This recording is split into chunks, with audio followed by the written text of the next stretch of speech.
Moi, je me demande vraiment quel est le but de ces personnes-là. Le football, la fête, le spectacle. C'est ces deux mots que je qualifierais si on parle du football. Fête, spectacle et allez, victoire. Mais pour certaines personnes, que ça soit en France, parce qu'on parle beaucoup de la France, que ça soit en Espagne, que ça soit en Angleterre, partout ailleurs, pour certaines personnes, le football n'est pas lié à une fête, à un spectacle, à de l'ambiance.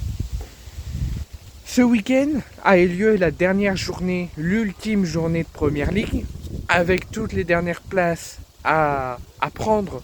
pour les équipes qui n'ont pas encore pris ce qu'ils devaient prendre auparavant,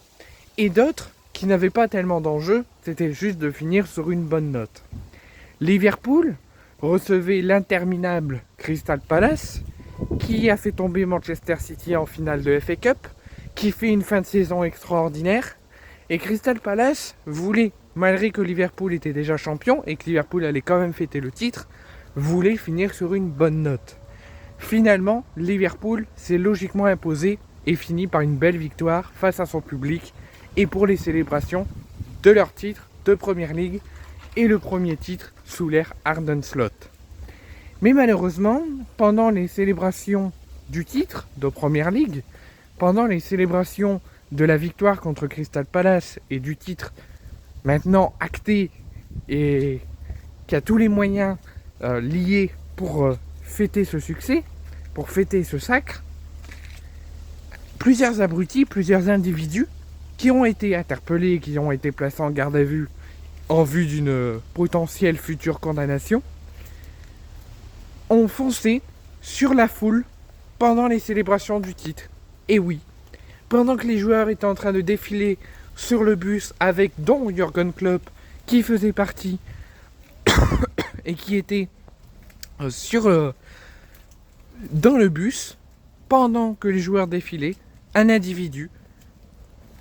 a pris sa voiture et a foncé sur plusieurs personnes qui étaient en train, avec les joueurs, avec l'équipe, de célébrer le titre de Première Ligue. Plusieurs blessés sont à déplorer, quelques morts, et j'envoie bien sûr tout mon courage, tout mon soutien, toute ma sympathie aux joueurs qui sont très probablement choqués, à Jürgen Klopp également, à tous les membres de Liverpool qui auraient espéré que ça se passe autrement, et ainsi qu'au public de Liverpool et aux blessés et aux familles des blessés et des décès de cette célébration qui a fini en célébration dramatique.